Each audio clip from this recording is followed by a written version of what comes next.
Long story longer, Matt walked away with $100,000 net, without using his own money. He partnered with us on it, right? So after all agent commissions, property costs, property improvements, he netted $100K. Welcome back to the Money Seed Podcast. My guest today is Travis King. Travis is a land flipping expert, and he joins us today from Phoenix, Arizona. Travis, welcome to the show. Hey, Gabe, thanks. Hey, happy to be here and happy to evangelize land and land flipping, kind of a foreign asset class to a lot of people, I think. Definitely, and even foreign to me to quite a large extent. I mean, I consider myself somewhat well-versed in the world of real estate, but I have never really done land flipping. I've never even bought land, actually. That doesn't have a house on it. So tell us a little bit in a nutshell, what is land flipping? Yeah, well, I'll say, hey, like when everybody that's in real estate, like your asset class sits on mine. Okay. So I'm not saying that land is better, but I'm just saying like it all starts with a vacant lot or vacant land, right? Raw land. So that's kind of the beauty of it, is we're kind of upstream from a lot of other asset class or investment strategies.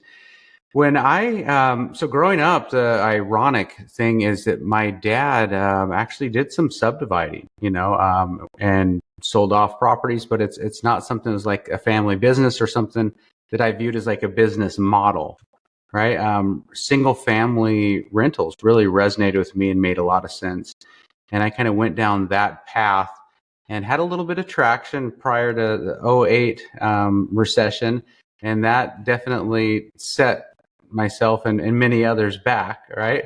But it also took a while for me to kind of regroup and rethink, like, what's another strategy I could take that didn't require such a large chunks down? Like, as we know, when we buy single families, it's generally 20 to 25% down if you're using conventional financing, right? So for me, that was kind of where I was at. I was in a W-2 job, and the original thought process, which I think a lot of people can resonate with that are, if they're currently in jobs, because your brain becomes wired and you kind of get in these mental ruts.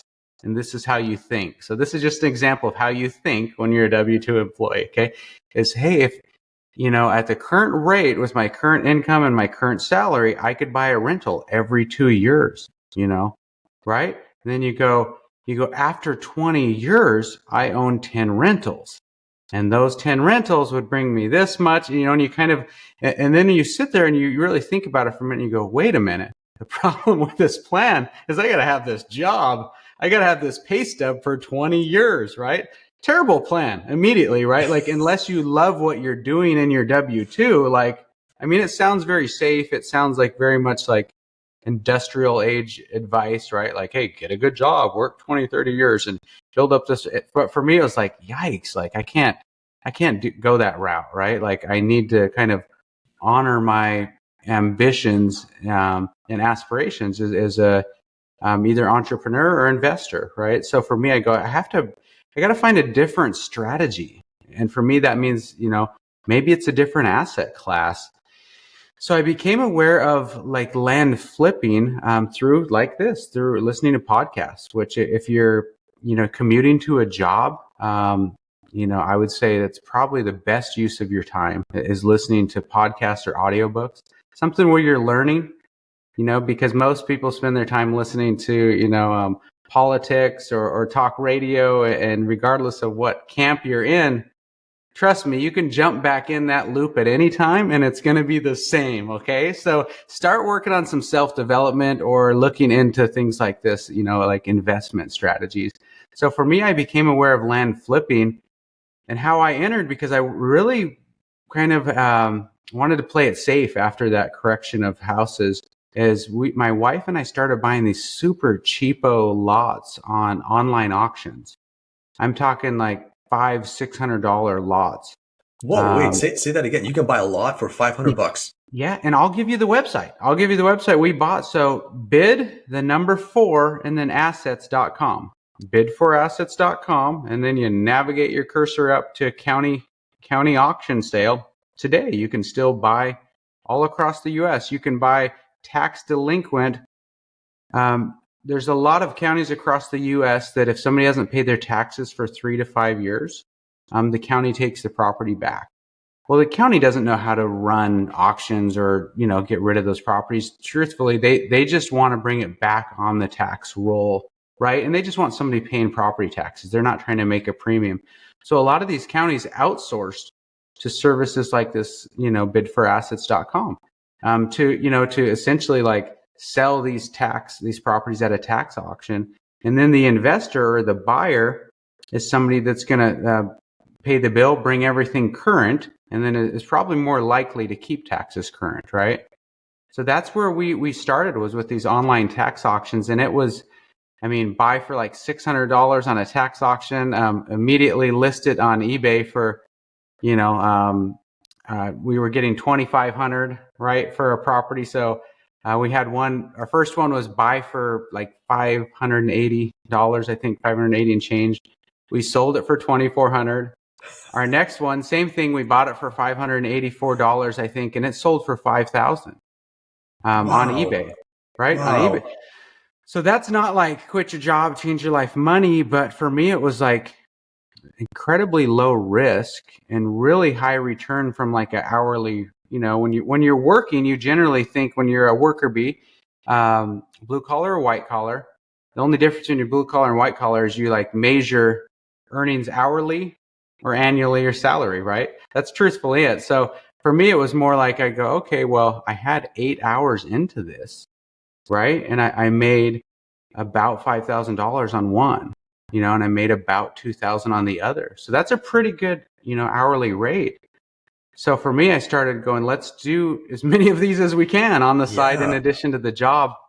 And that's how I caught the bug anyway with land, was starting really, really small, being really cautious. And then it kind of turned into, from a side hustle to building it as a business model later. Yeah, Travis, I'm just still blown away by this idea that you can pick up a lot for like $500. Are these kind of deals still available? And what part of the country are they in?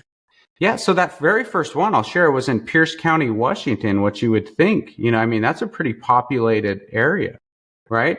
So yeah, they're available all over the country. What we've shifted we're no longer buying at auctions, because what we saw a couple years in was that one, like, people started catching on as these resources became more available, and today you can still get incredible value and buy, let's say, at 70%, undervalue. But we started to see a lot more bidding going on and it getting more competitive, of like buying things, we're talking at like 10%, right, of market value. Yeah. So we started to see that get a little bit more competitive. And then we also felt, after we were spending all that time preparing for an auction, reviewing all the properties ahead of time and deciding which ones we want to buy, then if we got outbid, it felt like a waste of time for the whole auction. So we started to explore other opportunities, how to generate our own leads and how to do target off-market landowners, right? So that kind of led to those auctions led into us like learning, okay, like how do we ourselves get these list of assessor data and tax roll and reach out to these off-market landowners, and maybe they're not delinquent and the property didn't get taken back, but maybe they're a couple of years behind, or maybe they're current but just not using it. So that's kind of the strategy we shifted into from auctions, was rather than seeing what was available on the store shelf, so to speak, right? We wanted to be able to like go out there and create our own leads and target our own markets. So it sounds like you built your own sales funnel, right? Where you're going through like the county land records, et cetera. And then do you use like mailers? You mail out mailers, or you do cold calls? How do you get your leads? Yeah, so when I started, there were a handful of courses, and I mean a handful, like 2 or 3 courses out there kind of on the topic, and I consumed everything out there. And I kind of filled in the gaps one to another. And then there was a lot, like, as I understand now as an educator, like as a consumer or a student early on, you'd go, geez, they left this out, they left that out. And then later you realize as an educator, if you include everything in the course goes from 10 hours long to 100 hours long and nobody finishes it, right? So you know what I mean? So you do your best to cover the framework. And then you as an investor yourself, you figure out your own strategy. Some some people come from a line of work where they're on the phone all day or they're great at cold calling. So it might make more sense for their approach to be cold calling. For us, direct mail is the most reliable because the laws generally are more stable state to state, and they don't change as frequently as things like texting, ringless voicemail, cold calling. We use all of the above, but when somebody's getting started, I generally encourage them just to focus on one channel of marketing, because you're not great yet at one channel, so you shouldn't be doing 2 or 3 or 4. You're not a marketer yet. You're just an aspiring investor, right? But today, yeah, we use all channels for acquisition. But we started, and for the first 3 years, all we did was direct mail only. And it's still my favorite marketing channel for this asset class, because generally the folks we are targeting are people that have owned land for a long time, and they haven't utilized it like they once thought. Maybe they plan to build a cabin or a second home, but for whatever reason, the pattern when we look at most of our acquisitions are these people have owned land a long time, 10, 15, 20 years, and they've never built on it. So generally, that just puts people in a demographic where they're at an age where they check their mail. We're not texting them. Maybe they don't even have a cell phone, right? So the reality is the direct mail hits everybody, right? It's very similar with cold calling, where you can call a landline or you can call a mobile phone, but if you're just text messaging, you can't hit a landline, right? So for us, we feel like direct mail will reach our demographic, and that's what we use. The very short version of like what we do is, when we started, we had to use like county websites and assessor sites to get our lists, our marketing lists. But the beautiful thing about nowadays is there's so much software and web tools available. There's several data sources. I have several memberships where you can just go pick a state, a county, minimum acreage, minimum value, maximum value, and pull your list, just like that. So that's what we do, is we target off-market landowners, generally focus on ones that have owned for a long time. And then we reach out to them via direct mail and other channels, and play the numbers game that all investors do, where maybe only 1% respond to the whole campaign, right? And then of that 1%, maybe we have 30 leads, and only one wants to sell us their property, but maybe they sell us their $100,000 property for $45,000. Okay, right? And so there's obviously this return on ad spend that starts to make a lot of sense. When you play that numbers game, and percentage wise, it doesn't sound like a high response rate, but you just look at how much equity you're capturing on one campaign, and that's where the math starts to pencil out, real good. Absolutely, yeah. And it's a numbers game, like you mentioned, right? Like you start with 1,000 names, you might get 100 leads, you might get 10 responses from the 100 leads, and out of those 10, you might get one actual deal that you're closing. Exactly. Yeah. Yeah. And so tell me, Travis, a lot of people have this myth that land doesn't produce cash flow, but you have a way to actually create reliable cash flow from land. Yeah, and I've really explored this, because particularly when I talk to just older, generally I like to talk to dads and grandpas and people that are wiser than me, that have experience in real estate. And when I was getting into land, I would ask them like, "Hey, I'm starting to get into land. What do you think? I know you have houses or apartments," and I realized that there's a lot of biases, there's a lot of stigma, and you're spot on, like with land. And what I came to realize, although there was value in that wisdom, I realized it's kind of like this stigma or residue from like a pre-internet era or age, okay, where land doesn't cash flow. That's kind of true when it's very local, and it's you think of like farmland, or you think of land as a buy and hold play, right? Where you're waiting for it to appreciate, and you need a buyer. Now, the beauty of the internet, right, is when things like Zillow and Realtor and Redfin and Land.com, Landwatch.com, when all of these platforms emerge, all of the sudden somebody, in New York could start looking at land in Arizona from their mobile, right? While they're sitting, waiting for an appointment. They could be on their mobile and searching land. So the beauty, I think, is that the internet opened up the land market from being a very local thing to being not just nationwide, but really worldwide, right? So that's one where I think kind of like debunking that myth, is that now land's accessible to people regardless of if they're local or not. And then the other part of it is our approach is not like a buy and hold and wait for it to go up. Very similar to a lot of house flippers. They buy a house and they might get a little bit of a deal, but they're getting the sweat equity where they go, well, I'm going to paint it. I'm going to put on a roof. I'm going to pretty it up. We don't play that game of like relying on adding value. We capture equity game, right? So for us, it's like we capture equity from day one. So when people say land doesn't cash flow, you tell me any asset class. I mean, it could be like cars, jewelry, airplanes, house, anything. You buy it for 50 cents on the dollar. You're starting off doing pretty well. You're pretty insulated from risk and you're in a position where it could cash flow pretty easy. So for us, we capture so much equity on the front end, it creates a lot of opportunity. So like if we buy something for 50 cents on the dollar, we could turn around and sell it for full market value on payments. I could say, hey, Gabe, give me 50% down. I've now got my money back. And then pay me for 10 years, $500 a month for this property at 10.9% interest, right? So that's when somebody says land doesn't cash flow, I want to log into my note portfolio and show them my notes, right? Because we generate notes all day long between 250 and 1,000 a month of vacant land with no tenants.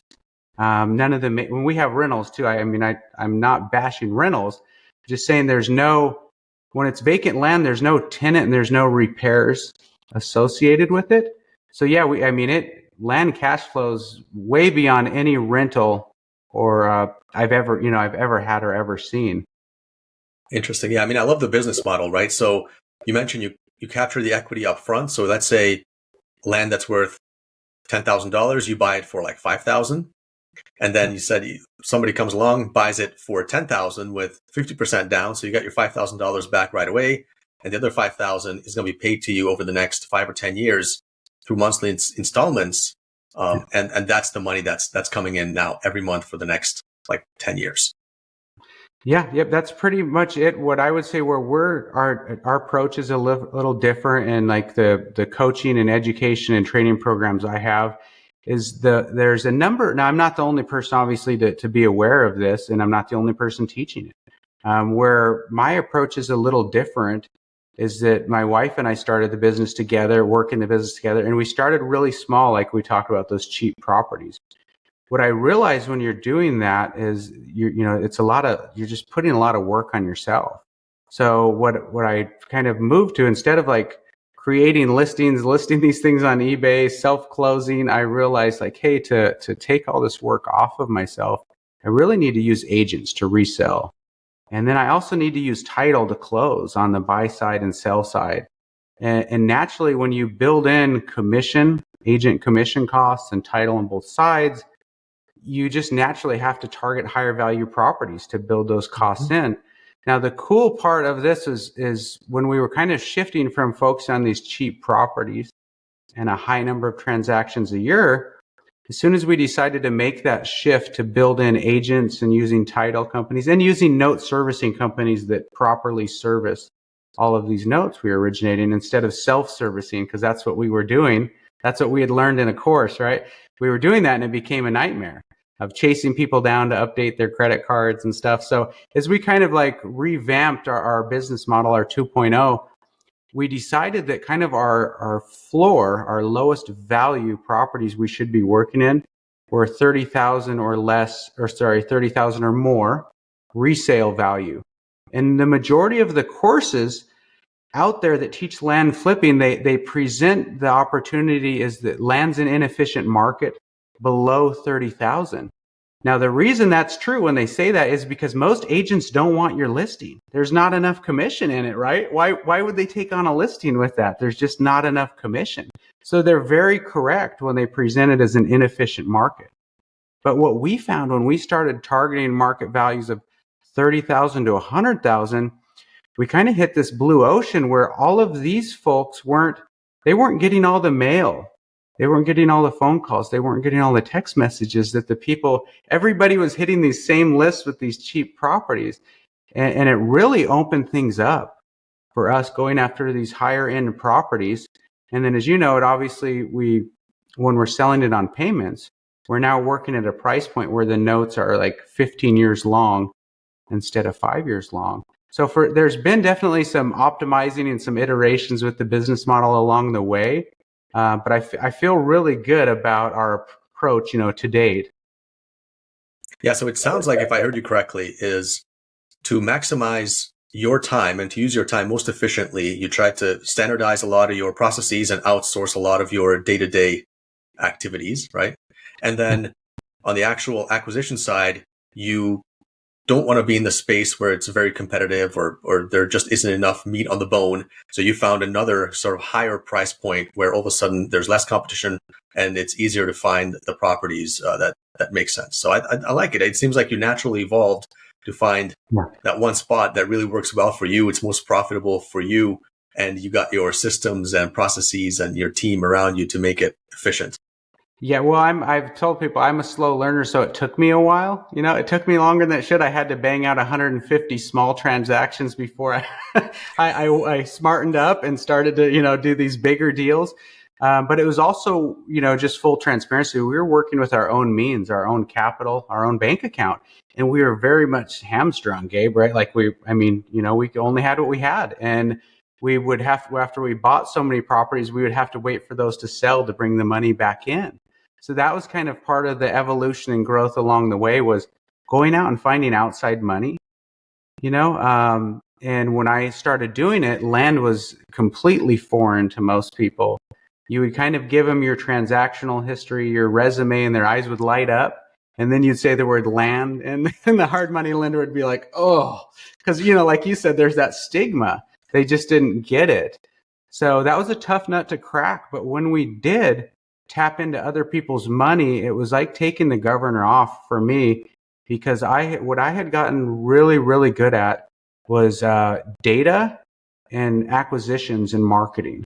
Okay, so once I had the money piece solved, I was a beast at acquisitions. And then my wife and we were working the business together. And the only problem was we started to bump into these constraints of her and I being the doers, right? The whole Michael Gerber E-myth, right? Working in the business, we really were. And we had to then kind of document all of those systems. And this is boring stuff to a lot of people. It was not fun for us either, but it was like, if we want to hire somebody else, we've got to truly document what we're doing, what our workflow is. Right. So once we did that, we were able to start hiring virtual assistants and team members. So that really opened things up to where we started using agents to outsource the disposition. The beauty of using title companies and agents is it's like outsourcing, but without having to manage the employee. Right. So you know what I mean? It's like the contractor you hire to come do the job, but you're not hiring them as a full-time employee. So we started to outsource things to these other third parties and vendors. And then we started to hire virtual assistants to handle the administrative tasks, the repetitive tasks, qualifying properties ahead of time. So I could go in there and I could value them, but they didn't even come to my desk or my email if they weren't qualified or didn't meet our criteria, right? So that was definitely growth for us. But once we put those systems together, that was kind of where my wife and I were like, geez, we, in a way, almost like have like a franchise, right? Like a franchise system here where we truly had just fantastic systems and processes. And at that time, that's kind of when I started. I was in all these investor groups and these forums. And as I would see new people join, they would ask questions that I had and I once struggled with. And I just started like being a giver and spending I started spending 2-3 hours a day helping people with their businesses through forums, because I just I knew, hey, this person can struggle for months, because I've been there, or I can just jump on a call or message them or send a video and line them out. And the cool thing about that was I started doing that. Then I would help people out. They would start to get deals, and then they would circle back and say, hey, I got some deals, I got some signed contracts, but I don't have the money to do the deal. Do you want a joint venture with me? You helped me get this. I would love to bring it to you. So it was this really cool byproduct of just like organically helping people that led into another opportunity, of joint venturing, funding deals. And then later the education and training, like I said, we kind of had built our own processes. And then I later realized that's kind of what people do when they build a course or a training program, right? Is you're essentially just presenting your processes. So the business is kind of morphed into where we still have kind of the land company. We have the education and coaching and training company. And then we have a funding company that we co-own that provides the capital. Essentially, after we train somebody up how to do things right and get properties under contract, we have the capital company that we don't force them to use, but it's there. If they don't have the rich uncle or they don't have their money, we solve that problem that I had early on of providing the capital. So yeah, each business, as you can see, it has a lot of synergy, very similar to the other one, right? So after we figured out how to run one business, we didn't run out and buy a car wash. We started a second business that was overlapping and synergy and very similar to our first one. And I think that's exactly it. Yeah. I mean, it sounds like you're developing businesses that have synergies between them, right? That work together with and each other and complement each other. I think that's a fantastic business strategy long term. Travis, tell us a little bit more about, like, when you mentioned that it was like somebody took off the governor, right? And you, or governor rather, and you could just start scaling. What did the scaling look like?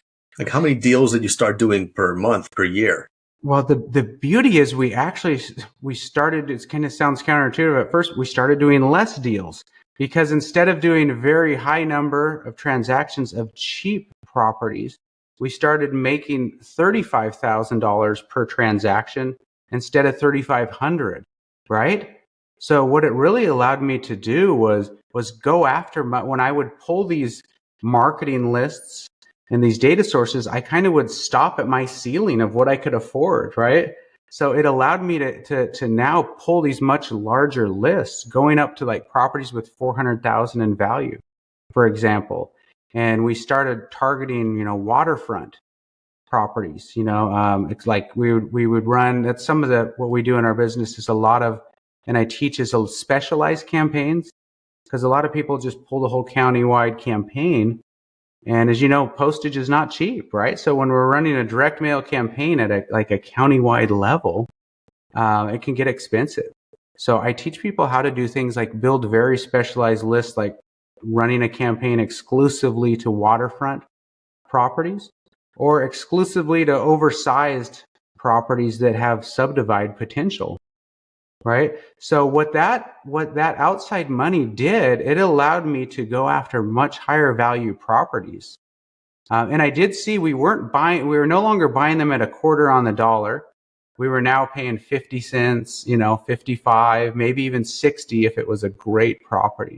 So obviously as the value of the property goes up, your offer price is tethered to that. So it goes up too. So you kind of move from playing this ROI game, of, hey, bought something for $1, sold it for 11. I made 1,000% ROI, right? You kind of move from this cheapo ROI mentality to just margin, like, okay, I made 50 grand. I made 100 grand, right? I don't care about the ROI. I care about the net profit. So it really opened things up and I could pursue these higher value flips, which meant I didn't have to do a whole bunch of little ones. And so for me, that's where it really changed things. And when you start doing these bigger deals, just like a paycheck or a salary or a bonus or anything, right? You add a zero to it, it starts to move the needle in your life. And the other thing it does, it starts the wheels spinning in your head of you start to feel more capable. You start to have more confidence. You start to experience growth, right? When you start to do bigger deals and make more per deal and you start to get innovative with your strategies, because instead of just flipping to kind of feed yourself or put food on the table, you've now got enough room, enough financial padding that you can spend a couple hours a day getting creative, right? And like I said, targeting waterfront properties. We figured out how to pull specialized lists of targeting people that only own 2 or 3 or more properties. So when we buy from them, all of a sudden we might buy like a 5 or a 10 pack from one person, instead of dealing with 5 or 10 different sellers. So we started to kind of get innovative in the business, but none of that would have happened if we stayed busy, doing the administrative stuff ourselves and working on those cheap properties. So there was a lot of growth along the way, but I'm really thankful, like, to the asset class itself of land, because there's a lot of grace. There's a lot of other asset classes with super white collar, very sophisticated, and incredibly competitive investors. Land is not, it's just not that. There's a lot more grace within it. It's not as competitive because most people don't understand it. There's more grace because these are not owner occupied properties like that are in probate. A lot of house investing in those strategies, there's some urgency because there's there's a divorce, there's a death, or there's some vulture investing aspect of it. Whereas ours, it's the land's been vacant for 10 or 20 years. The owner might even live out of state, right? Like, they're just not attached to it. So since there's not that urgency to get them out of that house and into another one, there's a little bit of grace there, even as you're working your leads. Response times, right? Things like that you couldn't get away with in other industries. And Travis, you mentioned that you also have a funding business, right, that helps people sort of get the capital they need. For those who are not familiar with hard lenders and how to work with hard lenders, can you give us a little bit of, like, what do hard lenders look for? What kind of interest rates they charge? How quickly do they want their money back? And where can people find them? Yeah, well, so that was a challenge when I first started. My first approach was very conventional. I read these books on how to raise money, how to get private money. I downloaded all these PowerPoints and these templates to build your credibility kit, like all these cute things, and then, like I said, I would present them and somebody would say, "Oh, land," and then it was like conversation was over. The beauty of this is that the industry's matured in the 10 years I've been doing it. And it went from, one or two people doing it to, I could give you a list. I could give you a website with 30 funders. Okay. So meaning, like, that the money's not the issue. Like, you find the deal there. It doesn't have to be me. I will give you a list of 30 other people, just because I really, really want people to understand the power of leveraging other people's money. Because when we work within our own capital only, basically our goals are tethered to our means. So a lot of the times, like, we can only think, there's a correlation there. You go, I've only got 10 grand in the bank account, so I can only think this big. But what happens when you tap into using other people's money, you're no longer limited to your own means. So yeah, the beauty of the industry today is there's a lot of guys that got in the industry, even it started running companies, and they go, oh my goodness, like, running marketing campaigns, qualifying properties, creating opinion of value. Like, there's a lot to this. They came from a finance background. They go, I think I'll just be the money guy. So the cool thing is, in addition to us having a capital company, there's a lot of other resources out there where we can point a student to that. What we look for and what others look for, it's more about the property and the equity captured than the investor. So the beauty is, it's not like, hey, what's your credit score? Like, how many transactions do you have? It's more of, does the property meet our criteria? Meaning, like, is there road access? Is it not in a flood zone? Is it not in wetlands? Is there not extreme slope? Is it buildable? What's the exit strategy? Is the property under contract? If you've got under contract for 90,000 and it's only worth 100, that might feel like a deal to you, but there's not room for both of us to work together and, with agent commission, so we've got to have criteria. So it's generally what most funders look for in the land space is a signed contract for about 50% or less of market value. And I know that sounds crazy to people outside the industry, because you go, yeah, right. Like, I mean, that sounds nuts that that's the criteria. But there's just that much available land across the U.S. that you don't have to force deals, or you don't have to take bad deals. So most funders are generally looking for a signed purchase agreement, not a verbal, hey, I talked to Sally and I might have this. Like, you got to have a signed agreement. It's got to qualify, meet that criteria. And then in our case, it's like, is it 50% or less of the market value? Or if we're going to subdivide it, we can pay more because we know we're adding a ton of value. So that's kind of like the exception to that 50% rule. But that's usually the criteria. It's a whole different game than the traditional hard money lending where where we've got to create this credibility kit and all this. It's like, you don't have to do that in land with us or many other people. It's more about the deal itself, right? Travis, you have created a whole bunch of really good content. Tell us about the 7-day challenge on your website, your programs, and your book. Yeah, absolutely. So we've been doing this about 10 years now. And, along the way, like I said, I kind of mentioned some of the plays in the playbook, right? Meaning instead of just the simple flip, we would recognize opportunity like the waterfront lots, subdividing properties, or the owner that owns 5 or 10 or more properties. I kind of call those like plays in the playbook because they came to us kind of as a gift or as a byproduct of just a wide marketing campaign. But we did so well with each one, we said, how do we replicate this and intentionally do it and exploit it, right? So these are what I kind of called my plays in the playbook. And it was generally, it was a 1 or 2 page Google Doc was my play. And then as I started coaching and training and helping other people, I had to get some stuff out of my head and have more structure for other people because I kind of would have those frequently asked questions. So I started kind of expanding on these things and creating training programs.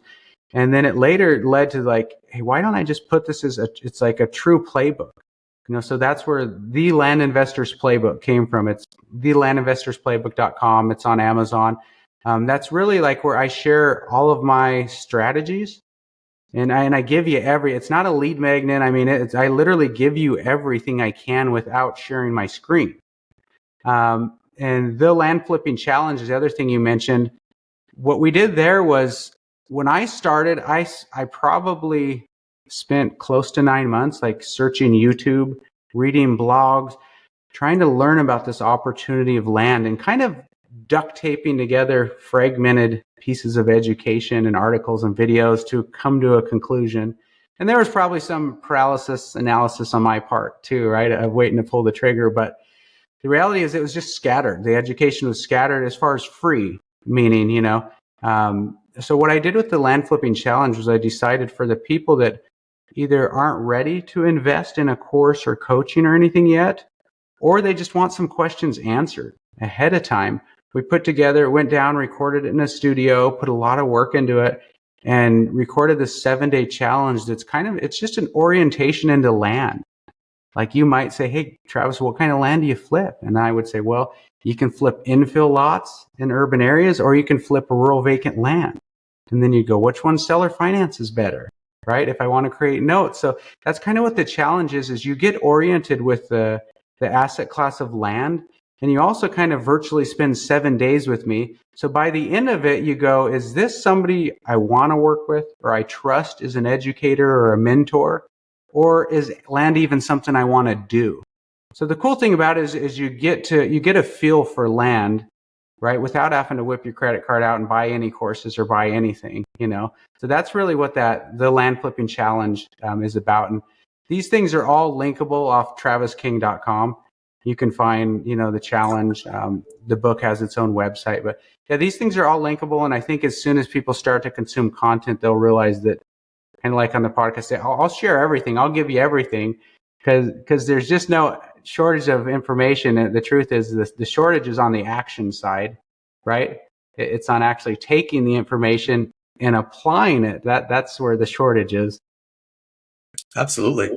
So tell me, Travis, let's finish off with some really good stories here. Do you have any really good success stories of some of your students that have gone on to do great things in land?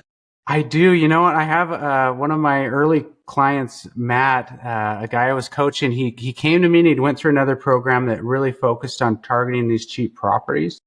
And he was really focused on properties with like a value of 5,000 or less. And like, I know it sounds crazy that they're even available, but they're all over the Southwest, entire paper subdivisions of these cheap properties.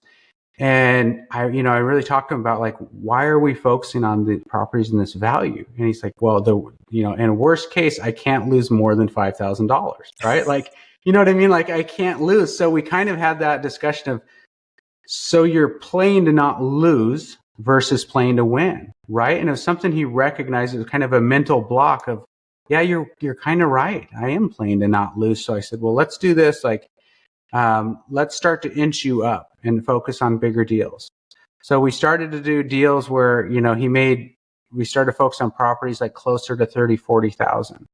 And he did a flip and he made like $14,000 on it. Okay. And then I said, okay, now that you know it's real, now that we've done this, Matt, let's keep inching you up. Then he did another deal where he made 25,000. And I think that's where he like realized like, okay, this opportunity exists at every level and I'm capable at every level. So the cool thing is we would see growth along the way. And he still has one of the best testimonials where we had a property in Polk County, Florida, a waterfront, a lakefront property, okay, where Matt brought it to us and he wanted some funding on it because it was a big takedown, I guess. We valued it at like 370,000, you know, 370,000. He was getting it for like 125, right?